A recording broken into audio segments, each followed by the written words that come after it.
வணக்கம் டாக்டர். வணக்கம். Kidney stone வந்துருச்சு அப்படின்னா, என்ன வந்து ஃபர்ஸ்ட் அறிகுறியா இருக்கும்? கிட்னில ஸ்டோன் உண்டாகுறது ரொம்ப காமன் ஆக்சுவலா. ஆம்பளைங்க, பொம்பளைங்க ஈக்குவலா இருக்கும். மென்னுக்கு கொஞ்சம் அதிகமா இருக்கு. ஜென்ரலா நெறைய காரணங்கள் இருக்கு அதுக்கு. ஒண்ணு நெறைய தண்ணி சாப்பிடாம இருக்கிறது, சில சால்ட்ஸ்ல அதிகமா சாப்பிடுறது, அது மாரி டயட்ல சில தப்புகள் பண்றதுனால கூட வரலாம். ஈவன் அதர்வைஸ் ஜெனட்டிக்கலி கூட சில பேருக்கு கிட்னி ஸ்டோன் வரதுக்கு சான்சஸ் ஜாஸ்தியா இருக்கு. எஸ்பெஷலி யூரிக் ஆசிட் ஸ்டோன் இருக்கு. அது பிளட்ல யூரிக் ஆசிட் ஜாஸ்தியா இருந்தா அவங்களுக்கு ஸ்டோனா வெளிய வரும். இப்போ அது மாரி நெறைய காரணங்கள் இருக்கு. இப்போ கிட்னி ஸ்டோனுன்னா, கிட்னி உள்ளார ஸ்டோன் இருந்ததுன்னா, யூசுவலா ஒண்ணுமே தெரியாது அவங்களுக்கு. ஏன்னா அது ஒரு 4 மில்லிமீட்டர், 5 மில்லிமீட்டர் ஸ்டோன் கிட்னி உள்ளார உட்காந்துருக்கும். அது எந்த விதமான அடைப்பும் இருக்காது. அதனால அவங்களுக்கு தெரியவே தெரியாது. அது இறங்கி இந்த யூரிட்டர்ன்னு சொல்லுவாங்க. அந்த சின்ன டியூப் இருக்கு குழாய். கிட்னிலேருந்து வர யூரினை சிறுநீர் பைக்கு கொண்டாரும்.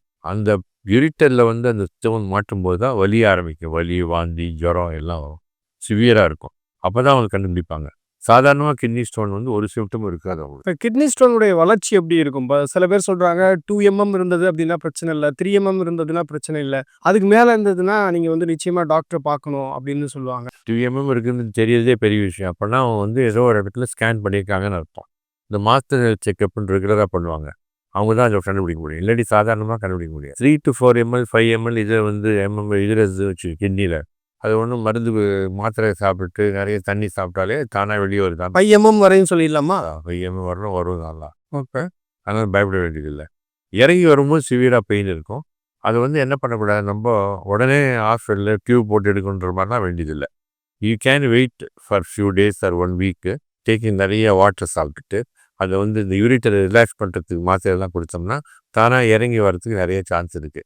அது என்ன ஆகிடும்னா, அந்த பிரச்சனையாக இருக்கும்போது எல்லாரும் சொல்லுவாங்க உடனே போய் டியூப் போட்டு எடுத்துருங்க, அது பண்ணுங்க. அது தேவையே இல்லை.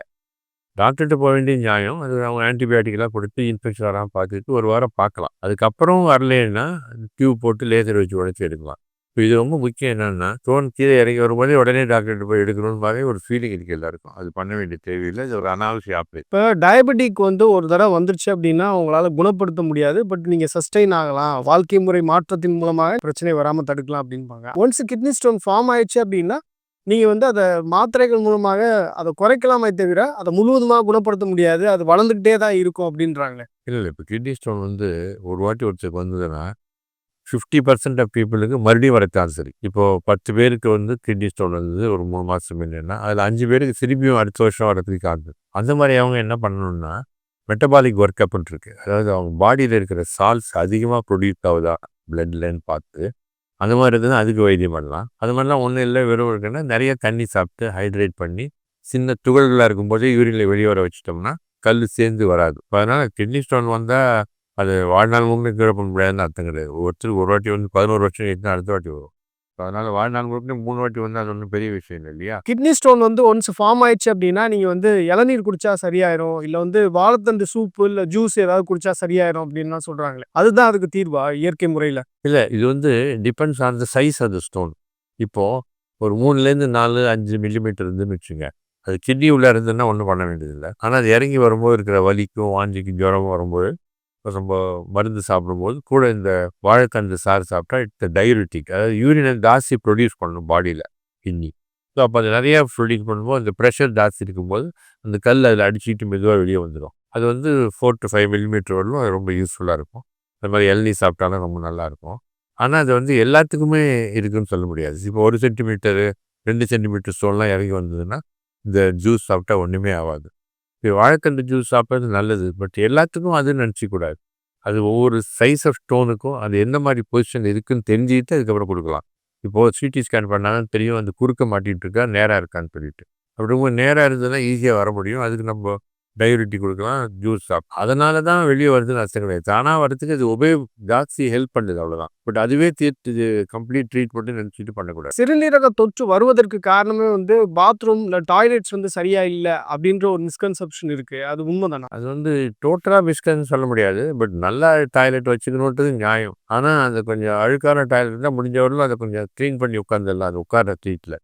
பட் கம்மோடு உள்ளார இருக்கிற அழுக்கு யூரின் வழியாக மேலே உள்ளார போய் யூரினரி கொத்து வருதுன்றது சுத்தமாக கிடையாது.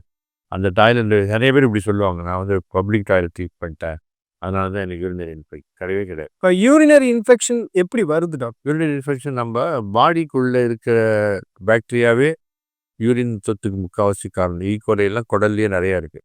எஸ்பெஷலி விமெனுக்கு வந்து அதிகமாக வரும். பிகாஸ் அவங்களோட யூரித்ரா வந்து ரொம்ப ஷார்ட், இப்போ 3-4 சென்டிமீட்டர் தான் இருக்கும்.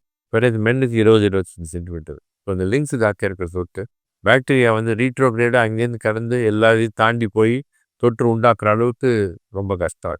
நார்மலாக இருக்கிற லேடிஸ்க்கு என்ன ஆகும்னா, எபோவ் தி ஏஜ் ஆஃப் 45 மெனோபாஸ்க்கு அப்புறம் கொஞ்சம் ட்ரை ஆகிடும் அந்த ஏரியாலாம். அந்த ப்ரொடெக்டிவ் மியூக்கோஸா வந்து அந்த பாக்டீரியாவை வந்து உள்ளே விடாமல் பார்த்துக்கிறது வந்து கொஞ்சம் குறைஞ்சிரும். அதனால இந்த வெஜினாலேருந்து மோஷன் போகிற இடத்துலேருந்து வந்து குத்து வரத்துக்கு சான்ஸ் இருக்குது. அதுக்கு அது க்ரீமெல்லாம் இருக்குது, அவங்க தடவி கொடுத்து இது பண்ணலாம். But only thing is there are urinary இன்ஃபெக்ஷனுக்கு எடுத்து வந்தால் சாதாரண தொத்து நினைக்கக்கூடாது. அது அல்ட்ராசவுண்ட்லாம் பண்ணி வேறு ஏதாவது காரணம் இருக்கான்னு பார்க்கணும். எப்படின்னா, கிட்டத்தட்ட கிட்னிலேருந்து வர டியூபில் அடைப்பு இருக்கும், இல்லாட்டி 2 கல் இருக்கும் இங்கே. அப்போ தான் தெரியும் அதனால தான் வருதுன்னு சொல்லிட்டு. இது சிறுநீர் பையில் கல் இருக்கும்.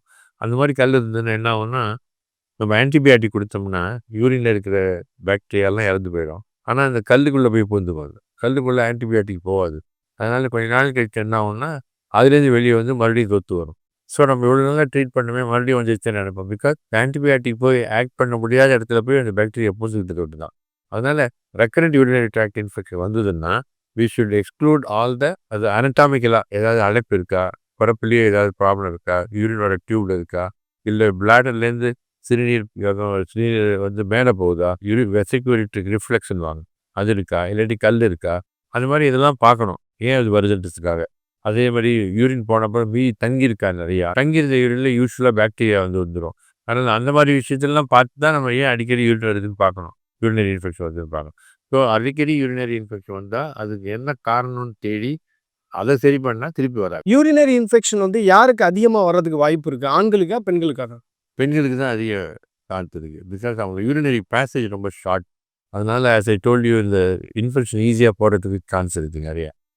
அதாவது ஆண்களுக்கு கொஞ்சம் லெங்க்த்து ஜாஸ்தியாக இருக்கிறது யூஸ்வலாக வராது. அவங்களுக்கு வரதெல்லாம் யூஸ்வலாக என்ன வரும்னா, அடைப்பு இருக்கிறதுனால வரலாம். பிளாக் இருக்கும், ஸ்ட்ரிக்சர் யூத்தாக இருக்கும், ப்ராஸ்டேட் இருக்கும், அதே மாதிரி இப்போ யூரிட்டரில் அடைக்கி இருக்கும் அந்த மாதிரி இருக்கிறதுனால அவங்களுக்கு வரலாம் வழிய சிம்பிள் யூரினரி இன்ஃபெக்ஷன் ஆண்களுக்கு வர்றது ரொம்ப rare. இப்போ யூரினரியில் வந்து பிரச்சனை இருக்குது அப்படின்றத ஒருத்தர் எப்படி ஐடென்டிஃபை பண்ணுறது? சாதாரண ஒரு மனுஷன் வந்து நார்மலாக பகலில் ஒரு 3-4 வாட்டி யூரின் போவார், ராத்திரியில் மேக்ஸிமம் ஒரு வாட்டி போவாங்க. இது மாற்றம் எதுன்னு வச்சுங்க, அடிக்கடி யூரின் வர்றது, யூரின் போகும்போது எரிச்சலாக இருக்கிறது, யூரின் போகும்போது கொஞ்சம் முக்கி போக வேண்டியதாக இருக்குது, யூரின் அர்ஜென்ட்டாக வர்றது, இந்த மாதிரிலாம் இருந்ததுன்னா யூரினில் கொஞ்சம் ரத்தம் கலந்து வர்றது, இந்த மாதிரிலாம் இருந்ததுன்னா சிறுநீரக தொத்து இருக்குன்னு சொல்லிட்டு உடனே நம்ம போய் எல்லாம் இன்வெஸ்டிகேஷன் பண்ணிவிட்டு எதனால் வருதுன்னு பார்த்து அதுக்கு தகுந்த மாதிரி மருந்து கொடுத்து கல்ச்சர் பண்ணி என்னென்ன பாக்டீரியாவை என்னென்ன ஆன்டிபயாட்டிக்கு தீர்த்து கட்டிடும்னு தெரிஞ்சுக்கிட்டு அந்த மருந்து கொடுத்தா சரியாயிடும். இப்போ நம்மளுடைய உணவு பழக்கத்துக்கும் யூரினரி இஷ்யூஸுக்கும் ஏதாவது தொடர்புகள் இருக்கா? யூரினரி இஷ்யூ அதாவது கிட்னி ஃபெயிலியருக்கு வேணால் இருக்கலாம். ரொம்ப உப்பு சாப்பிட்றதுனால, ரொம்ப ஃபாஸ்ட் ஃபுட் சாப்பிட்றதுனாலாம் வரலாம். நார்மலாக யூரினரி இன்ஃபெக்ஷனுக்கு உணவு பழக்கத்தால் இல்லை, தண்ணி கம்மியாக குடிக்கக்கூடாது, அவ்வளோதான். 3-4 லிட்டர் பர் டே சாப்பிட்டோம்னா அந்த கிட்னி வந்து ஃப்ளஷ் ஆகிடும் என்னவாக இருந்தாலும். அதனால் அந்த மாதிரி தான் இருக்க வழியே இல்லை. கேஸ்ட்ரோஎன்ட்ராலஜியில் வேணால் அந்த ப்ராப்ளம் இருக்கலாம், இப்போது டயபெட்டிக்ஸ் இருக்கலாம், அந்த மாதிரிலாம் இருக்கலாம். பட் இந்த யூரினரி இன்ஃபெக்ஷனை பொறுத்த மட்டும் உணவு பழக்கத்தால் மாற்றுறது இல்லை. இப்போ ஒரு ஆயிலி ஃபுட் நம்ம அதிகமாக சாப்பிடணும் அப்படின்னா அதனால ஏதாவது பிரச்சனைகள் வருமா? அதில் கொலஸ்ட்ரால் ஜாஸ்தியாகி அதுக்கப்புறம் ஹார்ட் ப்ராப்ளம் வந்து அது இதில் டயபெட்டிக்ஸ் மெட்டபாலிக் சிண்ட்ரோம்வாங்க, ஒபிசிட்டி வந்துச்சுன்னா அதனால கிட்னி அஃபெக்ட் ஆகலாம். பிபி, ஒபிசிட்டி, கொலஸ்ட்ரால் ஜாஸ்தி அதெல்லாம் இருந்ததுன்னா கிட்னி அஃபெக்ட் ஆகி கிரியேட்டின் ஜாஸ்தியாகுது, கிட்னி ஃபெயிலியருக்கு தான் அது வரும். Thank you doctor.